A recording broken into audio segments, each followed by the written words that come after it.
السلام عليكم ورحمه الله وبركاته. ازيكم عاملين ايه؟ قبل ما نبدا الفيديو اعملوا لايك يا جماعه للفيديو. الناس اللي بتدخل تشوف الفيديو تطلع من غير ما تعمل لايك، اعملوا لايك واشتركوا في القناه عشان كل ما انزل فيديو جديد يوصل لكم، عشان استمر معاكم في الروتينات على طول.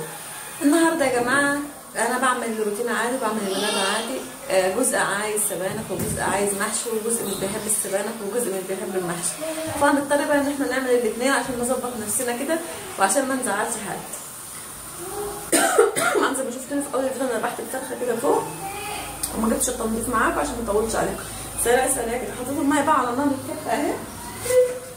عارفين بقى ان بصوا احنا دلوقتي الصبح هنصحي معلمه للمدرسه ما نمتش تاني. في اوقات لما بلاقي نفسي بصراحه تعبانه بدخل انام تاني عشان يعني بحس لما بكون سهرانه وكده. في اوقات بكون شبعانه نوم مش بنام تاني، بحب اخلص اللي ورايا بدري. ودلوقتي بقى ايه مش حاطه لها بقى حاجه اي حاجه غير لما تغلي غلوتين كده في ونعمل الريم بتاعها وننشف الريم بتاعها الضغط بتاعها. بسم الله. طبعا انا ايه وانا مش معاكم يعني عملت بصل بشرته والمبشره بصلتين كبار ونزلت عليهم بالطماطم لما صفرتهم كده في شويه الزيت عشان المحشي عشان ما نضيعش وقت بقى. هنسخنه كده عشان ننزل عليه بالرز. هغسل الرز بس نحط السبانخ جنبنا عشان ما ناخدش وقت. طبعا السبانخ مش يعني بيكون شويه كتار كده بس بتصفى على شويه صغيرين. الصحيان بدري ده بصوا فظيع فظيع فظيع. ده الرز بتاعي اهو. يعني انا صحيت بدري عملت شغل كتير ولسه الساعه ما جاتش 11، يعني السبانخ على الظهر عليا. الساعه لسه 10 وشويه. قطعت السبانخ وغسلتها وعملت كنست السلم اللي قلبتهم فوق لتحت ونشرت الهدوم وكتير كده طبقتها وطلعت الكيكه وحطيت لها اكل وكنستلها. يعني والله عملت حاجات كتير قوي النهارده.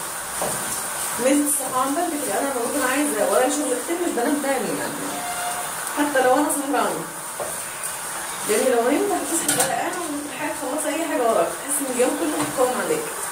وذاكرت الاحمد جنبي كمان وانا بعمل في السبانخ سمعتيه البش بتاعه. خلصت كذا حاجه.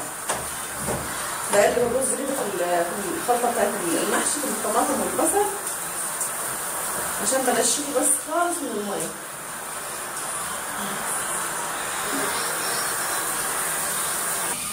بصوا قلبته لما نشفته خالص اهو زي ما انتم طالبين. طبعا اللي كنتش حاطه التوابل خالص عشان احطها معاكم، الملح والكمون والفلفل والبابريكا والفلفل والفلفل الاسود توم بودره بصل بودره اي توابل عندك. ما تكتروش ملح عشان الشوربه هتكون عليها ملح. ونجيب الكزبره كمان نقلبها عليهم بالمروه.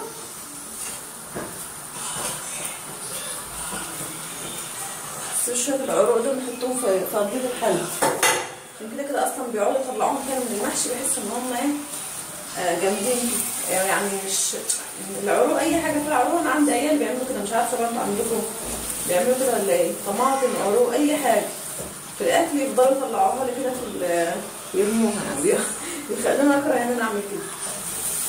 انا بحب اقطع العروق ده ارميها. الشوربه هتغلي. خلاص خلصنا كده من المحشي. نحط السبانخ. بسم الله. نحط شويه زيت كده اهو نقلب فيه التوم. وهنا معايا توم مفروم اهو، بكتر التوم عشان السبانخ بتتعمل بتوم مش ببصل. مش عارفه الناس بتعمل تحط لها بصله، بس انا مش بحب احط لها بصل.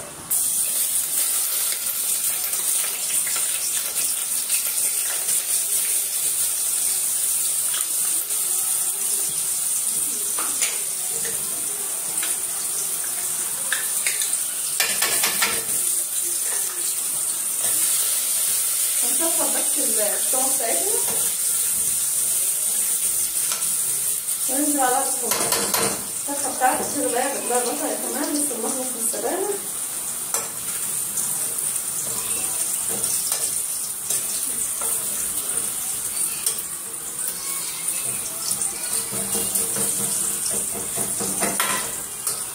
كنت عامله طبعا طماطم كتير عشان المحشي وعشان السبانخ وعشان الشوربه.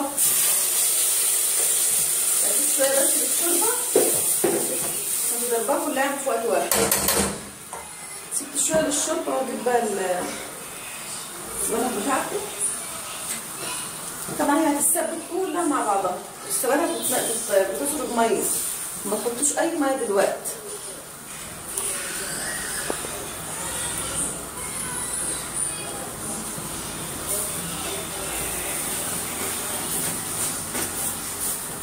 الكميه دي مش كتير على الحله ولا حاجه.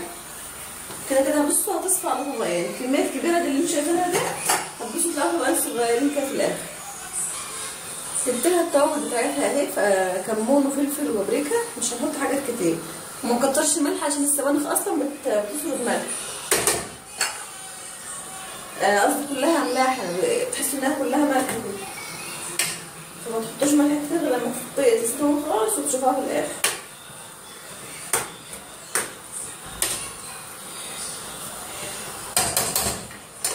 بس كده خلاص. نلم بقى الحاجات اللي على وش الفرخه دي.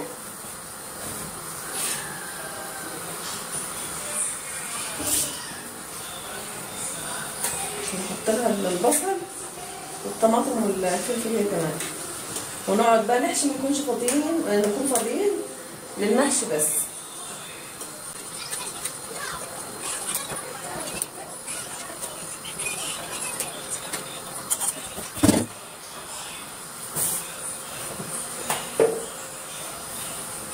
حطينا بقى انا بصلتنا البيض يكون حلو في الشرب، وبقيه الطماطم نجيب لها التوابل.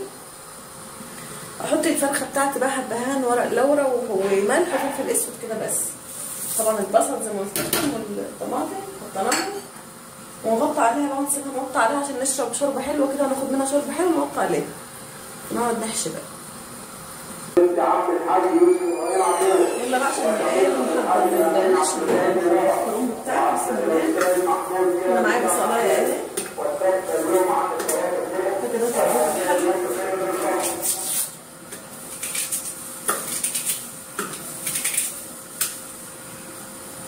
شويه الخضره دول اللي كانوا فاضلين العروق اللي قلت لكم عليها.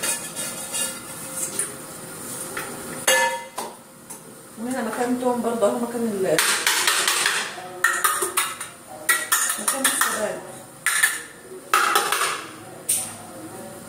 ده طعم حلو.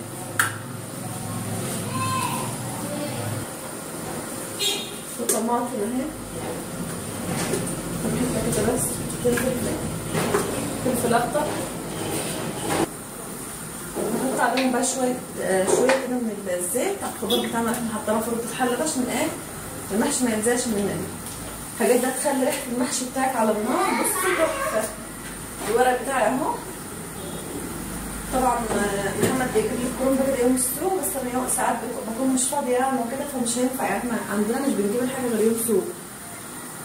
فمسكتها طبعا ورقه حطها في الارضيه، انا كنت سايبها في ورقه كده سايبها تحت. مسكتها قطعتها وغسلتها وسلقتها وحطيتها في الفريزر في كيس كده او في علبه.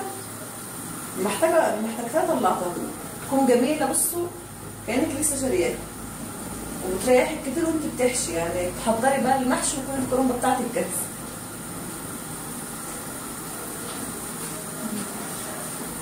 ابدا احشي كده بس الصوابع بتاعتي. طبعا اعملي الحجم اللي انت عايزاه، اللي عايز يكبر اللي عايز يصغر زي ما انتوا عايزين بقى. طبعا بقطعها حتت صغيره يعني.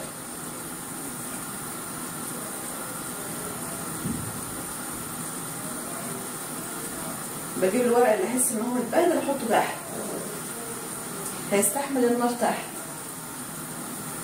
بص على السبانخ بس. المحشي كل الجو ما يسقع وانتوا عارفين ما بيحلو، الناس بتحب تاكله يعني، بيكون طعمه حلو ومشجع كده على الاكل. ماما نعم. هو ده مش بعمله؟ ما انت كتبت؟ لا كتبت. ده الحساب ده صح؟ لا انت ما بتقولش كتبت العربي. خلوا بوريهولك ولا حد من العيال. عشان ايدي متحوسه مش عارفه اشوف. المفروض تحط الورق الاخضر تحت، بس انا عشان كله بتلخبط في بعضه كنت مرتباه والله، بس لما حطيته في ماء عشان يفكوا كده فكل ورقه راحت في مكان لوحدها بقى. ما بقتش عارفه ده راح فين ده جه منين.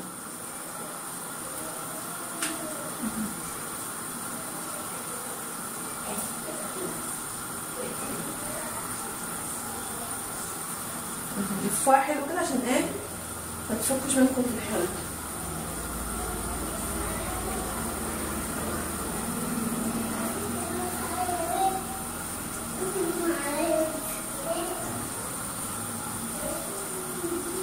نكمل بقى الكميه دي تكون الاكل استوى بتاعنا ونرجع نكمل مع بعض. خليكم معايا. هخلص المحشي برضه ونحطه على النار مع بعض. انا ناسيه ان احنا لسه هنسوي المحشي مع بعض. كده خلاص خلصت حله المحشي يا جماعه كلها اهي ما شاء الله. الكميه اهي، بس انا مكبره الحله طبعا عشان زي ما قلت لكم عشان المحشي ياخد راحته. هنجيب طبق هنا نحطه هنا في النص كده عشان المحشي ما يفكش مننا واحنا بننزل عليه بالشوربه. ما ننزلش بقى بالشوربه بتاعتنا مره واحده، الشوربه المغليه. انا طبعا طلعت الفرخه عشان يستوي، ناخد شويه بشويه كده عشان ما يفكش مننا. بسم الله.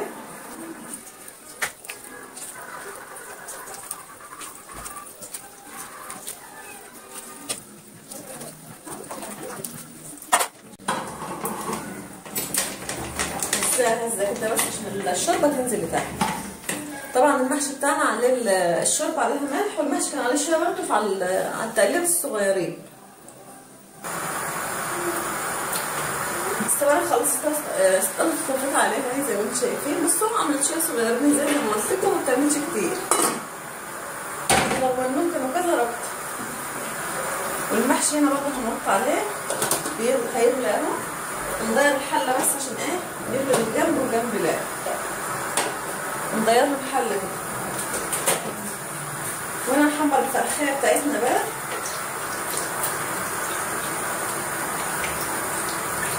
على فكره يا جماعه الفرخه دي ربايه بيتي، مش ربايه مش شارينها يعني. بنربي الحاجات دي في البيت زي ما انتوا عارفين.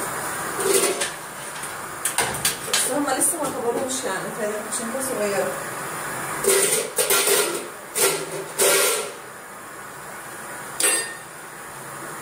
انا كنت مكتفاها والله، بس مش عارفه التكتيفه بتاعتها مش بتظبط معايا ليه كل مره.